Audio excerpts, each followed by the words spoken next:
We came to Tokyo, we left as the champions. The whole show was amazing. Production of a Quintet event is incredible. Really captures the old school Japanese MMA energy. Obviously inspired by Sakuraba, and they have the Pride lady there who we love.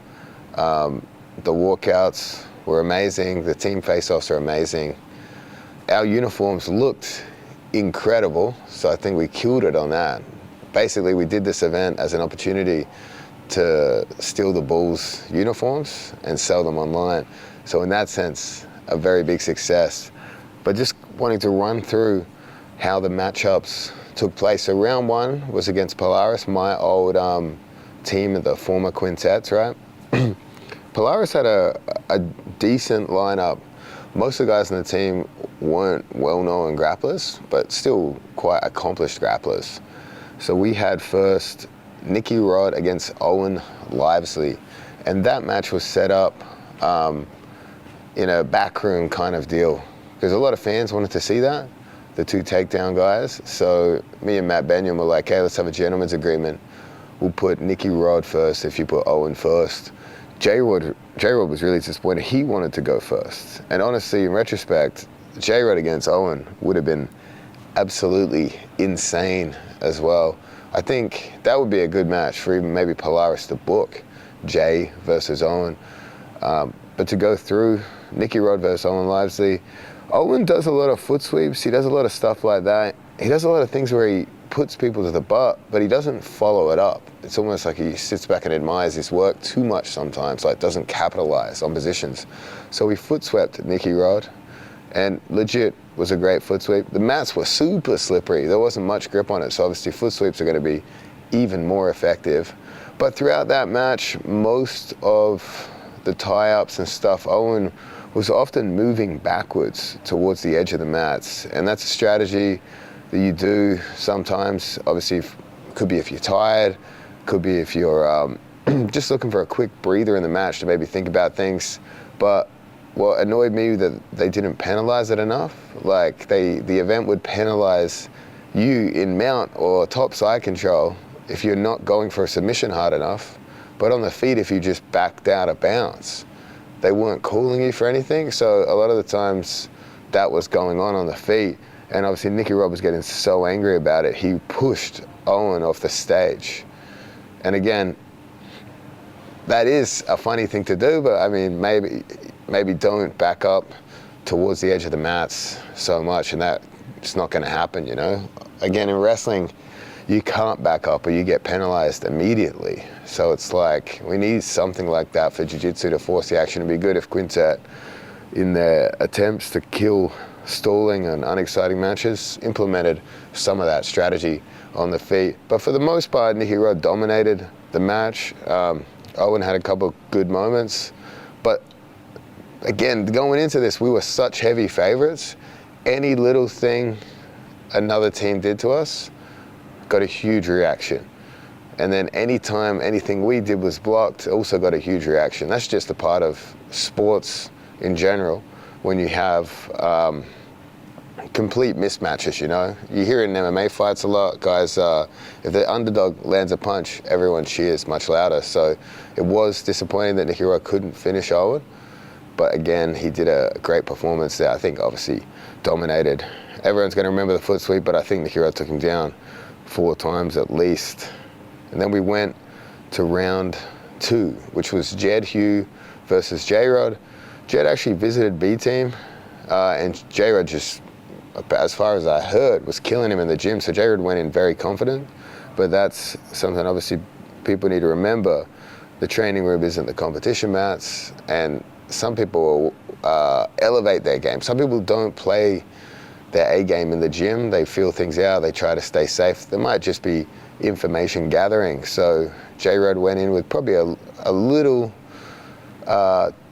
less respect than he should have for Jed Hugh. Jed Hugh capitalized early on an armbar and a knee bar attack, and J-Rod's made out of rubber. Literally asked him just now as we got out of the elevator the next day, like, does your body hurt at all? And he's like, I feel absolutely fine. And something that a lot of people miss when they think about armbar escapes is having the shoulder captured is one of the most important things in breaking an arm. If you watch any armbar escapes at a very, very late stage where it looks like someone's going to get their arm broken, quite often they've cleared the shoulder. And you can see J-Rod's movement pulled his shoulder out. Had his shoulder been deeper into Jed's armbar attack, that's when you get a real bad break. So a lot of the times we'll use movement and pushing the feet to clear the shoulder. And Jay also followed the principle of really don't stop moving. Oftentimes the arm will break when the momentum pauses for a split second. That allows your opponent to get their hips into the armbar. But if you keep moving, they're basically just tracking you, trying to find a spot to break. But if you're moving and they have to track you for control, it was a great setup by Jed. But then following that, J-Rod just went beast mode and just literally just passed his guard at will. And Jed has a pretty incredible guard, especially for a UK-based grappler. So for me, I was so impressed with Jay. Like, if we look at that, Jed Hughes, a black belt. Jed Hughes, a accomplished grappler in his own right. He's performed very well in Polaris squads. He has faced big-name opponents. No one has ran through his guard as easily as what J-Rod did. This is a common theme and a common problem for us throughout the entire event. If you pass the side control, you pass the mount, and your opponent just shows up, does the home alone, you on top have to take the risk, so you're going to get called for a sheeter. And that is one strategic error we really made throughout the entire thing, is we'd pass these guys' guards pretty easily, but then they would just shell up and defend. And it's really hard to get an attack off there. So in hindsight, we probably should have been securing underhooks. Like, if we do outside passing, throw the legs across, we will pass, but we won't land with an underhook. If we can use an underhook to pass, that's obviously going to open up better attacks, such as arm triangles, set up gift wraps to take the back, arm bars. But again, if you do outside loose passing, land inside control north-south, and they just don't try to escape, and they don't try to turtle. Again, submission only, people don't turtle. It's too big a risk. Points-based tournament, people will turtle to avoid getting their guard pass and losing those points there. So that was a big problem. Again, Polaris strategically gamed the system a bit rather than try. I mean, Jed tried for the kill early, and then nothing at all for the rest of the match, really. So great match. Again, if we scored it, the score would be absolutely huge in J-Rod's favor. So again, never ceases to amaze me how good he is. For basically 3 years of training, obviously Jed being a very accomplished black belt. And then the third match, we had Joseph Chen. Joseph Chen's another guy with probably 4 years of training. 19-year-old, spent most of his time training out of China. Just an absolute prodigy, genius on the mats. He faced Tarek Hopstock. Tarek's most famous for being the longest sandbagger in history at brown belt.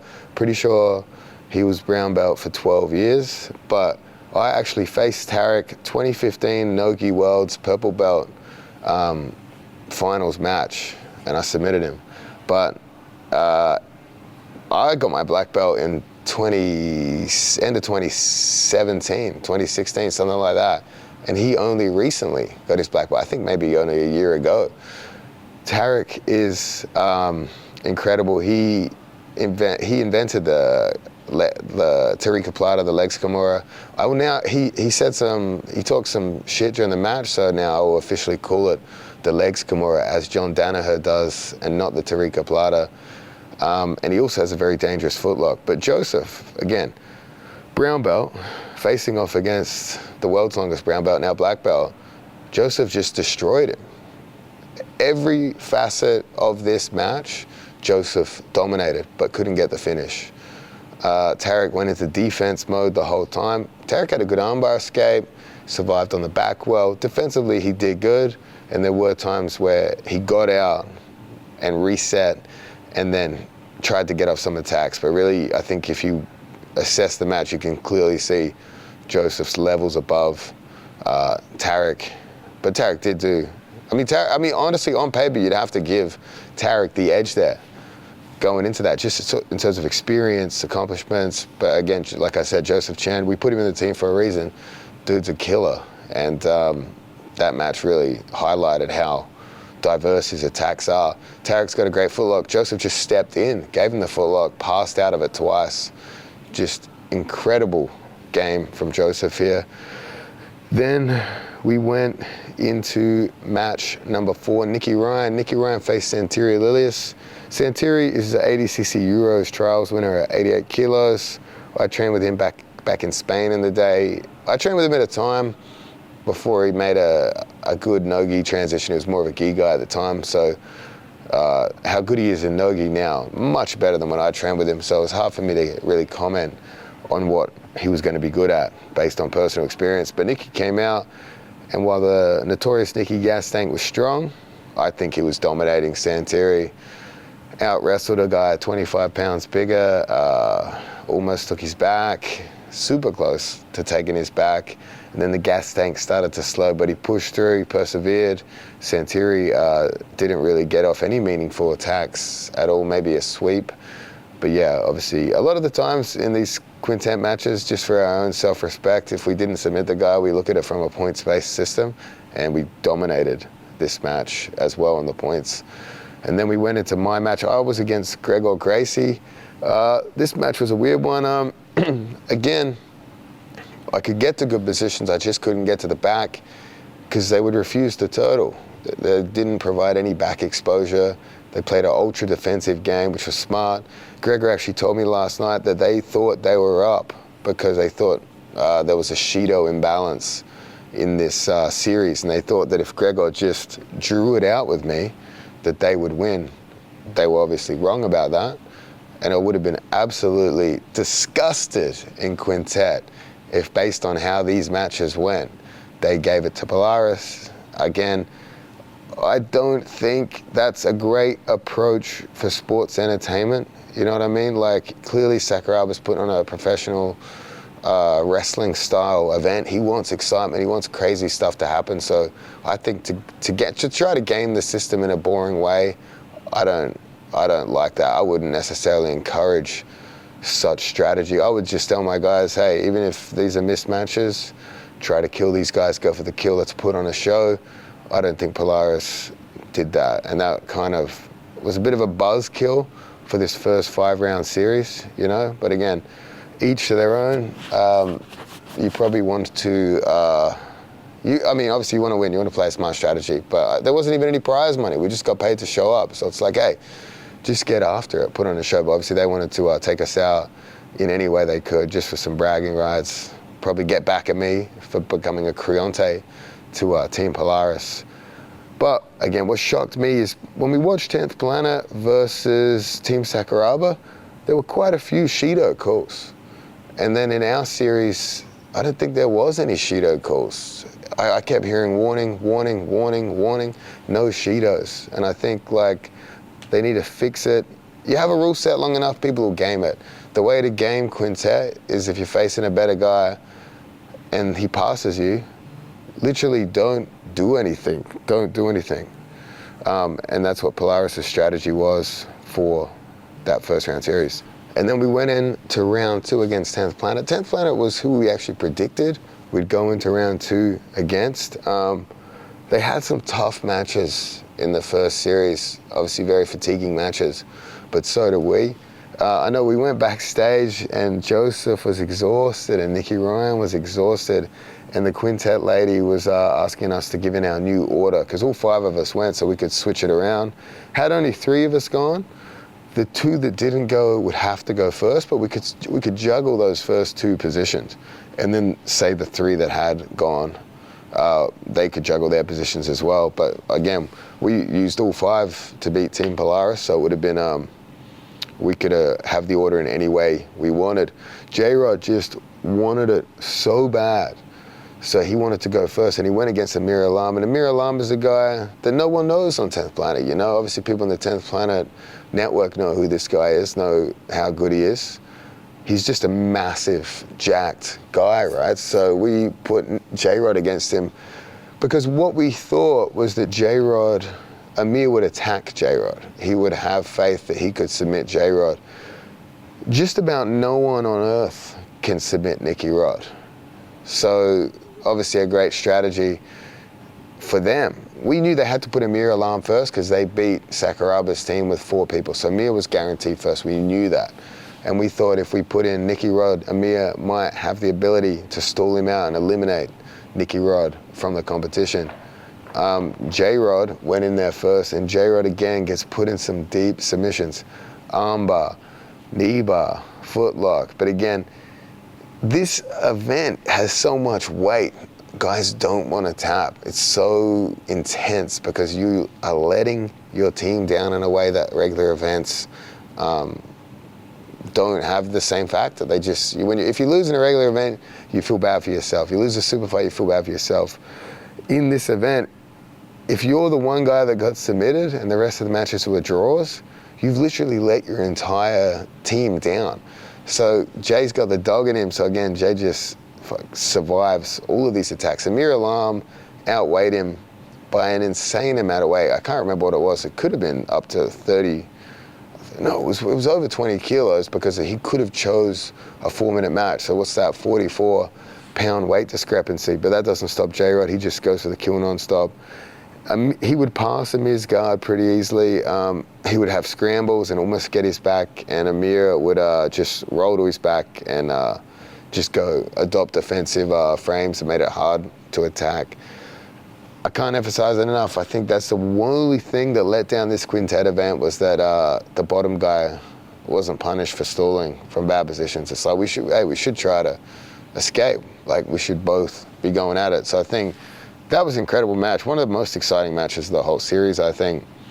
Second round, we have PJ Barch versus Nicky Rod. PJ elects to do a 4-minute match, again, because of the weight discrepancy. Nicky Rod only has 4 minutes to work, right? So this is a tough ask. For you to have to submit a guy in 4 minutes, man, that is very difficult to do, especially in a quintet sort of setting where the bottom guy can play defensive frames. PJ did go for some things. PJ almost got a butterfly sweep. He wrestled up on Nicky Rod.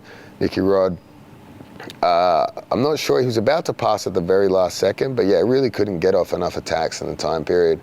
It started strong because Nicky Rod hit a big takedown at the beginning, but yeah, PJ played it pretty safe. Obviously, Nicky Rod was spamming body lock passes, and those things, everything doesn't work generally as well in competition because of the intensity. So it's like he didn't find the effectiveness with it on PJ Barch. But again, in this rule set, PJ was seeking to eliminate Nicky Rod from the competition, and he successfully did that by surviving the full 4 minutes. Then it was up to me, and I remember thinking, hey, these were 2 pretty quick matches. 10th Planet had more time to recover. So 10th Planet versus Sakuraba was the first series. They competed in a 45-minute block. Then we competed in a 45-minute block. Then there was 2 super fights, and then we were sent straight out again. So we didn't have much time to rest between round 1 and round 2, but 10th Planet got 45 minutes longer than us to recover. So these guys were coming in pretty fresh. So I'm jumping straight back in there. I have Boogeyman. Boogeyman, I've submitted him twice before. I've submitted him once previously at Quintet pretty brutally. So I know to watch out for his darces. I know to watch out for his rubber guard. He has very strong attacks in those areas, so I just seek to avoid that at all costs. But I also was worried that if he were to stall me out, that leaves Gio Martinez and Carl Baim to face off against Joseph Chen and Nicky Ryan. And Nicky Ryan was exhausted. Joseph Chen was pretty exhausted too. And I wanted to protect Joseph because he had European trials next week. So I really wanted to protect him and his body. And that was the last thing we'd want is for him to face Carl Baim, a big, strong guy and get injured and potentially be out of trials when trials is so important to him. So I really felt a lot of pressure that I had to get this done. So I ended up getting a toe hold, a little Chicago Bulls inspired crossover toe hold. It was between my legs, like I was passing the ball. And sadly for Boogie, the pressure was so strong it broke his ankle a little bit straight away, like tore something in it straight away. You can hear the pop on the broadcast. Feel bad because that's the second time I've injured Boogie Man. But we're still friends, we're still cool. And then I face off against Gio. And this is funny because Quintet has a history of one Martinez brother getting submitted and the other one avenging him. So there was the famous one back in the day where Heisam armbarred Boogie, and then Gio came out and guillotined Heisam. And then more recently, there was a more recent event, Marcin held knee bars Gio, and then Boogeyman comes out and uses rubber guard submission to submit Marcin held. So I was like, oh, that's interesting. Hopefully that doesn't happen to me after submitting Boogie. Face off against Gio. Gio elects to go 4 minutes instead of 8. Given that we were up by one submission, they probably should have selected 8 minutes to really give them a better chance to submit me, because we would be up. Like if I went to a draw with Gio, Kyle Bain would have to submit both Joseph Chen and Nicky Ryan in 4-minute matches each, which size discrepancy and how good Kyle is still would be a pretty tall order for the guy to have to do, right? So I go out with Gio and I end up almost taking his back. He attacked a couple leg locks, but he's a little guy. I got 50 pounds on him, 40 pounds or whatever. So he's a little guy and he's attacking. So it's like I ended up hitting some little berimbolo action, bit of back take action. He started to defend that.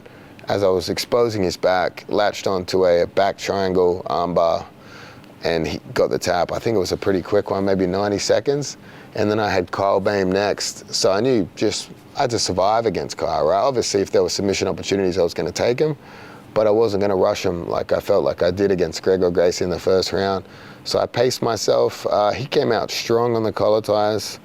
I eventually timed a drag, almost got his back, ended up on top, and almost hit a couple berimbolo back takes. He was attacking footlocks the entire time, trying to rip my right ankle apart. Everyone, it's in fashion right now. It's the new meta. Everyone's doing the Sashinsky style footlock. That's coming up everywhere. Everyone's attacking it. And that was a great strategy. I know the 10th Planet guys, even we were sort of thinking about working on that for this event because heel hooks are eliminated. And that's a very dangerous footlock submission. So he was setting it up on me, but my right ankle's pretty flexible. So I was able to eat it, didn't even take any pops or anything really. I put a bit of toe hold pressure on him in one exchange that he reacted to, but I didn't get him in any submission danger. And that match went to a draw in the end. But they were calling me for penalties. They gave me a couple of warnings because I'm trying to pass his guard. I'm not going crazy to pass him. I'm trying to apply pressure to gas him out without making any big movements to gas myself out. And they were calling me for penalties. So in that last minute, I just thought, hey, let me just give him the footlock, because if he has me in a submission, the refs won't give me a Shido and start me in a bad position. They won't remove his submission to put me in a bad position.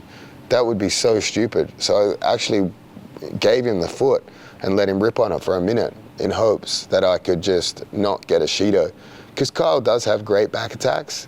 And if I started in turtle and he took my back, that's the position that he's very good at from EBI overtime, could potentially submit me. So that's sort of what happened at the end there. I was like, hey, take the foot, rip on it for a minute, and we got this victory in the bag. And that about sums it up. The 10th Planet series was much more exciting, the scrap, than I think the Polaris one will. The Polaris one was. Do you want to do that bit again? Sorry, I fucked you up. No, that's right. The 10th Planet. So B team against 10th Planet, I think if you watched that round, that was exciting. We got some submissions in there, right? B team versus Polaris. Again, I feel like Polaris gamed it a bit. It was a bit boring at times, but still, as far as I've seen, the fans loved it online. But yeah, all round, great event. Love Quintet. Love the drama, love the energy. It's just so exciting. The B Team Bulls gear will be for sale very soon. So you guys saw how good it looked. And you need to buy that before we get that cease and desist and have to destroy it and it becomes ultra limited edition. Hit the like button, subscribe to the channel. B Team in Tokyo documentary is coming soon.